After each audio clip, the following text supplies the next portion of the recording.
masuk ke daerah India. Oh, jadi India tuh nomor 2 Islam. Makanya India tuh lihat deh, inya berjoget aja pakai busana muslim, cuma sayang pusat diungkainya. Tapi masih untung kalau India mau kayakan pusat aja, lihat deh kita Indonesia area pulang. Semua anong kayakannya. Ini rusaknya Islam. Islam itu semua akan mengadakan aturan. Sesudah India masuk ke Indonesia Islam Aceh. Aceh itu nomor 3 Islam. Makanya Pak Aceh itu bagalar serambi Mekah, tapi bunganya Aceh berdanam ganja pulang. Ini rusaknya pulang Aceh. Sesudah itu masuk ke daerah Jawa Timur. Nah, di situ makanya banyak para wali. Islam keempat. Masuk Islam kelima ke daerah Banjar. Belarut mudik 7 kahulu. Martapura, Rantau, Kandangan, Simpang 3 Pantai berpikir Islam Allah. Kabar baikah kakak luar.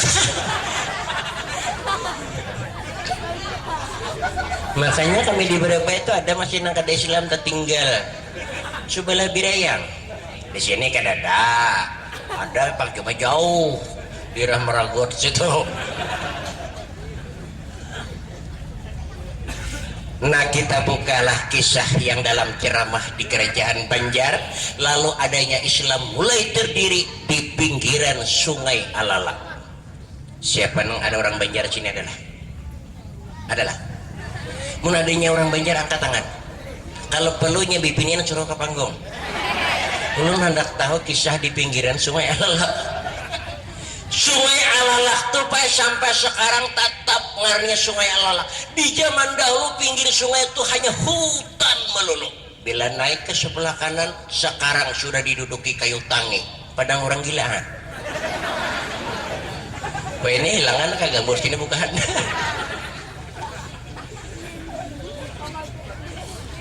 Nah, di pinggiran Sungai Alalak itulah mulai ungkapan sejarah, terangkat kisah yang kita jadikan siraman rohani bagi kita. Seorang Islam berumah tangga 3 orang.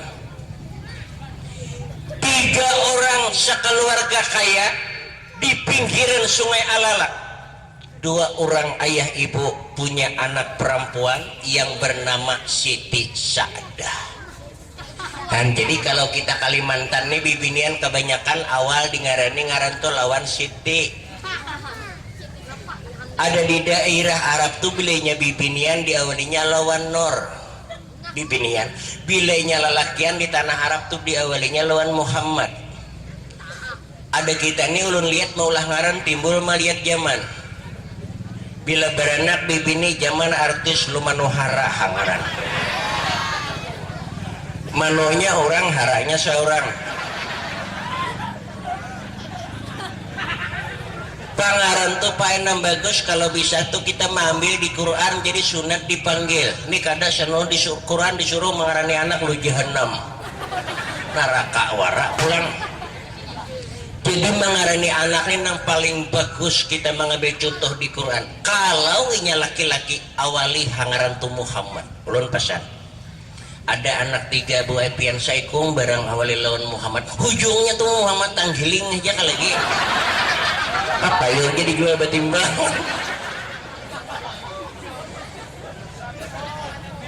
Aduh nih kodok bila anak lelaki zaman India mengarani anak ma India Sarabakan hujungnya. Melihat anak hirang Syahrul Khan. Anak rambut cagar Amir Khan. Bila ganal Salman Khan. Bila bainggang berjalan lu Japun Khan. Bila bakokos desa perokok Khan.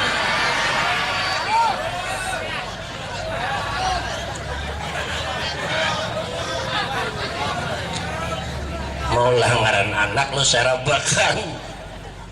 Jadi ngaran tuh yang paling bagus pulang sesuaikan ngaran tuh lawan keadaan sikapnya. Ada nih sebagian bulang ngaran jujur. Melihat anak hirang tuh hirang ngaran. Kalau lu jujur Remalir rambut anak cagar ngarani landak. Terlalu jujur pula. Bagus tuh sesuaikan lawan keadaan. Nu kami itu ada ngaran salih sehari sekali disualun melihat sembahyang. Tuh nan jujuk ngaran salah. Kan sesuai.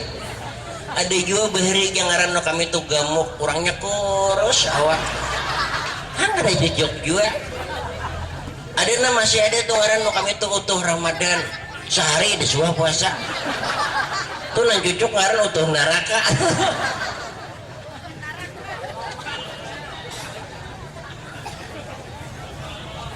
Makanya orang Banjar ini kebanyakan diawali ngaran tuh lawan Siti. Nu kami tuh ada bahari ngaran Siti cuma panjang ujungnya. Siti Norstri Puki Hartati. Kepanjangan pulang.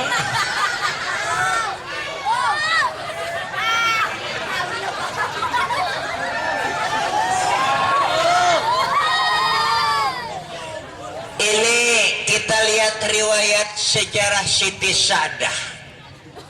Sadah ini dalam membuka riwayat umur sudah 45 tahun, namun keadaan tubuhnya, bentuk keadaan awaknya bagaikan umur belasan tahun. Nah, di situ bedanya orang kaya lawan orang miskin pulang menjaga diri. Lihat ya contoh. Kalau orang sugih itu lawan kita susah lah dan diri. Karena kalau orang kaya itu kan diri terjaga, karena panas jarang, pamakan bergizi, goreng teratur, balapa kada, kesehatan terjaga, kada awit lah muda. Ini di mah hendak awit muda susubuhan nak nurih. Bulik nurih pulang nak ke paumaan. Kamarian untuk beres pulang. Bila malam pulang no.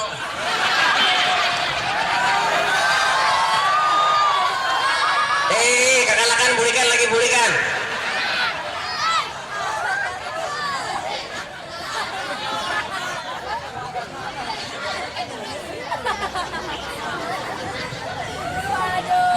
Di situ bedanya keadaan orang kaya lawan orang miskin.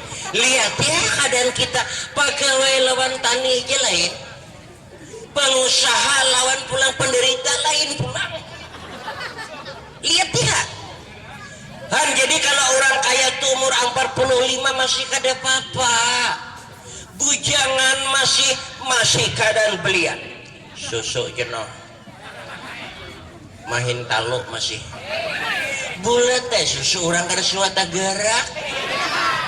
Amun ni bibi masuk ke kalambu.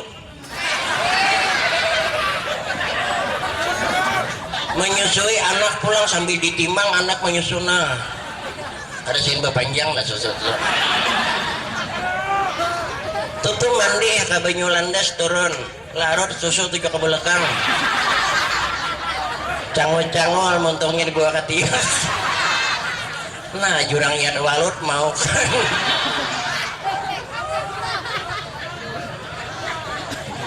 Tentu bawa bakandaraan dalam kutang di tanah bulu-bulu bak lah melacung-lacung. Tak keluar pada kutang. Bemendak pas nyimpunakan besa.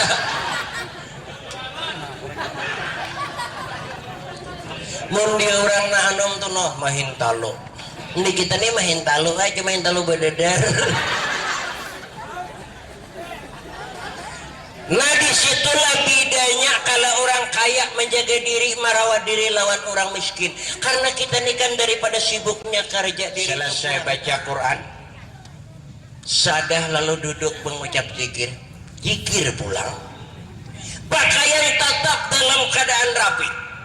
Di kamar tuh saurangan kada orang kah, sadah tuh tetap pakaian rapi itu penting buai menjaga aurat.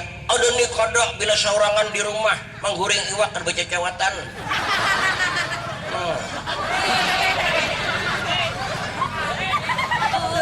Dede aja orang melihat, dede aja orang melihat. Kada tahu orang beli besaur nama janguk.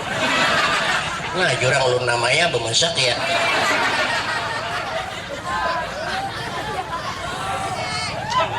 Jadi diri itu bibine